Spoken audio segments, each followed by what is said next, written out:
Wovor hast du Angst? Hinter welchen Masken versteckst du dich? Was hindert dich daran, wirklich in Gemeinschaft zu leben? All das kannst du am besten auf eine Art und Weise herausfinden, indem du mal in einer Gemeinschaft lebst. Hier schildere ich dir meine Erfahrung, 4 Wochen in einer bewussten Gemeinschaft auf Teneriffa gelebt zu haben. Sei gespannt.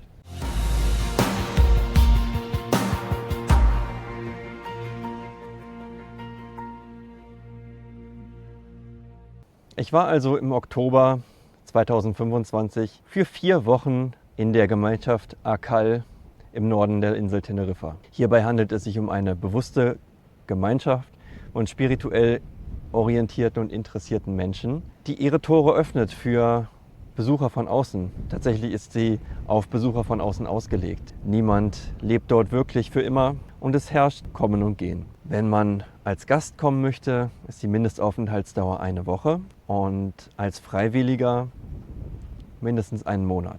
Wenn du als Freiwilliger kommst, hast du den Vorteil, nichts bezahlen zu müssen, kein Geld. Du investierst nur deine Zeit und Energie. Das ist besonders geeignet für junge Reisende ohne Verpflichtungen, die sich selbst erfahren und ausprobieren wollen, intensive Kontakte aufbauen wollen und auch mal aus ihrer Komfortzone hinauskommen. Wenn du wie ich als zahlender Gast kommst, ist diese Arbeit, die in der Küche oder im Garten stattfindet, kein Teil der Erfahrung.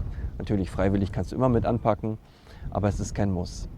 Ich habe diese Form gewählt, weil ich einerseits die Gemeinschaft erfahren wollte und andererseits aber auch Verpflichtungen habe. Ich lebe als digitaler Nomade, habe Tätigkeiten, denen ich am PC nachkommen muss und deswegen habe ich mich für diese Art und Weise entschieden. Ich muss dazu sagen, dass ich mir mit meiner Tätigkeit ein bisschen die Erfahrung verändert habe. Es ist sicherlich eine andere Erfahrung für jemanden, der sich voll darauf einlassen kann, in sehr, sehr intensive Gespräche, auch gerade bei der Hausarbeit mit den Menschen kommt. Ich musste mich immer wieder zurückziehen in eine stille Ecke an meinen Laptop, was auch gut war, weil ich ja meine Tätigkeiten sehr gerne tue, die ich tue. Andererseits habe ich auch gemerkt, dass ich mich dadurch etwas abgekapselt habe von der Gemeinschaft. Es wirkte auf mich erst wie etwas Gutes, muss ich sagen, dass ich immer mal wieder auch meinen Freiraum hatte. Ich hatte auch ein Einzelzimmer und wollte, ja, Privatsphäre. Mir ist dann aber im Verlauf der Erfahrung klar geworden, genau darum geht es dort eben nicht. Es geht darum, zusammen zu leben, zusammen zu lernen, zu wachsen, zu lachen, zu weinen, alles mal in Gemeinschaft zu leben. Es ist eine krasse Erfahrung und du entscheidest selber, wenn du dich für so eine Erfahrung entscheidest, wie sehr du reingehst. Ich war auf jeden Fall froh, diese Erfahrung gemacht zu haben und zu lernen, was es bedeutet, in Gemeinschaft zusammenzuleben. Wo stand ich vorher? Was habe ich mir erhofft?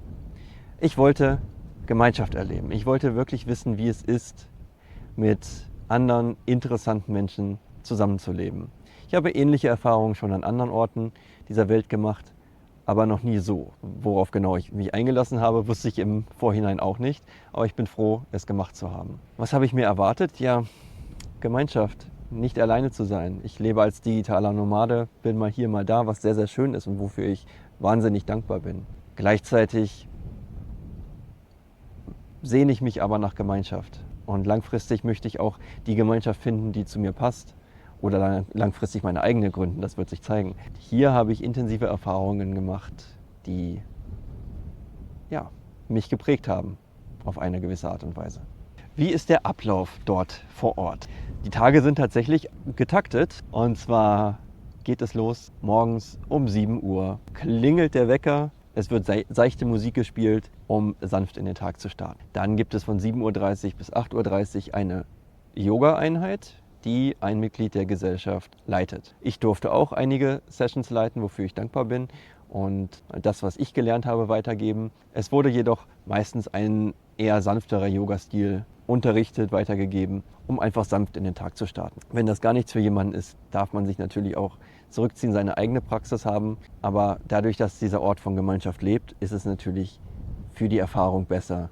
Du machst die ganze Erfahrung. Danach gibt es Frühstück in Gemeinschaft und um 9:30 Uhr gibt es dann den Sharing Circle. Jeden Tag von Montag bis Freitag. Was ist der Sharing Circle? Der Sharing Circle ist ein Kreis, in dem sich die Menschen zusammensetzen. Jemand hat den Sprechstab, den Talking Stick und spricht an, wie es ihm oder ihr geht. Oder wenn ein Thema aufgekommen ist, das kann auch ein zwischenmenschlicher Konflikt sein, ja, die gibt es auch und die werden auch in dieser Runde bearbeitet. Und dann ist die Regel, es spricht immer nur der, der den Stab hält. Das heißt, der Stab geht rum und dann kann jeder entweder zu dem Thema von davor etwas sagen, etwas ergänzen, seine Sichtweise reingeben oder auch eigene Themen ansprechen. Und das war am Anfang eine ganze Menge für mich.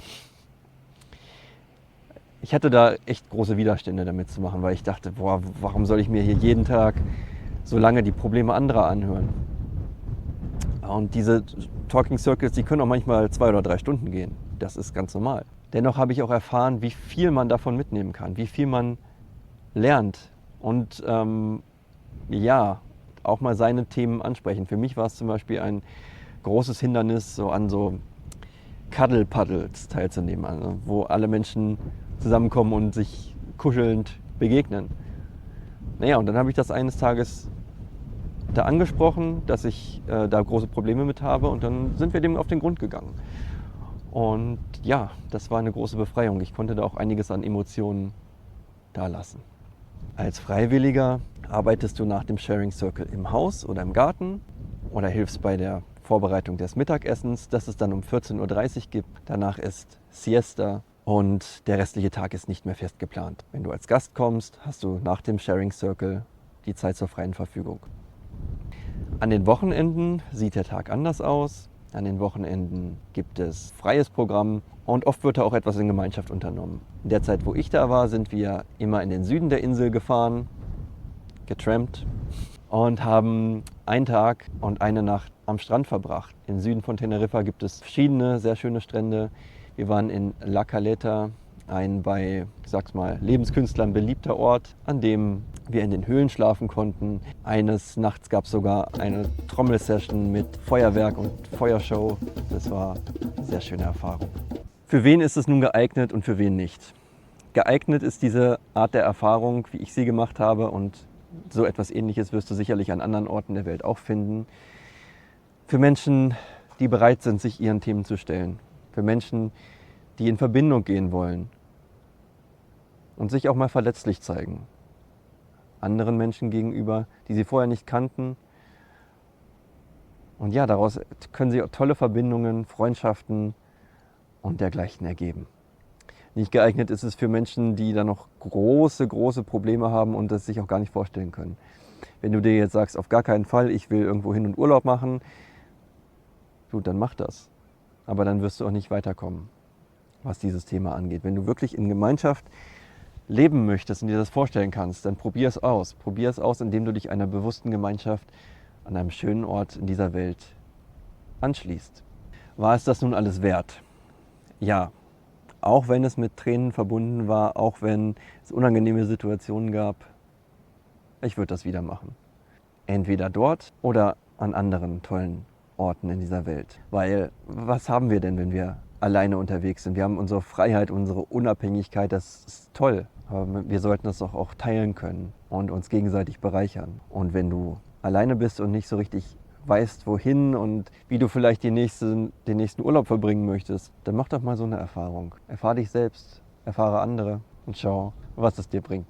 Kommen wir zur Bewertung in den Kategorien. Erste Kategorie: Körper. Es ist eine holistische Erfahrung. Wirklich ins Körperliche geht es bedingt. Du machst Yoga jeden Tag, du bewegst dich, du kriegst tolles Essen, 100% vegan in diesem Fall, aber du wirst dich körperlich nicht unbedingt weiterentwickeln. 7 Punkte. Geist. Ja, für den Geist kann es sehr bereichernd sein, hier Erfahrungen zu machen, die du so noch nicht gemacht hast. Oder auch neue Menschen zu treffen, die dir Perspektiven aufzeigen, andere Sichtweisen. 14 Punkte. Verbindung. Wo kann man mehr in Verbindung gehen, als wenn man ununterbrochen in einem Haus zusammenlebt, mit anderen interessierten Menschen? Volle Punktzahl, 20 Punkte.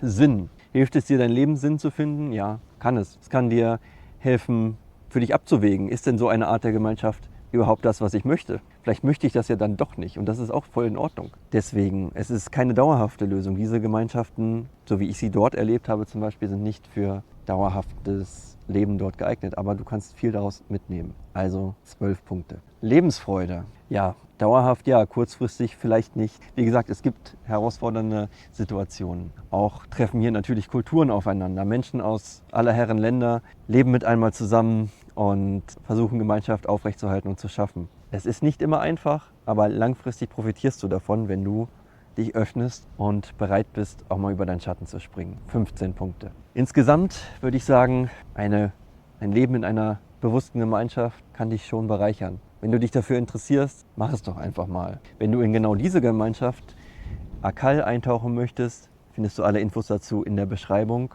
Und wenn du noch Fragen hast, dann melde dich gerne bei mir. Ich beantworte sie dir gerne auch persönlich. Vielen Dank fürs Zuschauen. Ich wünsche dir eine tolle Erfahrung, egal wo auf der Welt, vielleicht auch in deiner Heimatregion. Solche Gemeinschaften gibt es mittlerweile überall. Wie du sie findest, auch das findest du unten in der Beschreibung. Alles Liebe und Gute, dein Christian.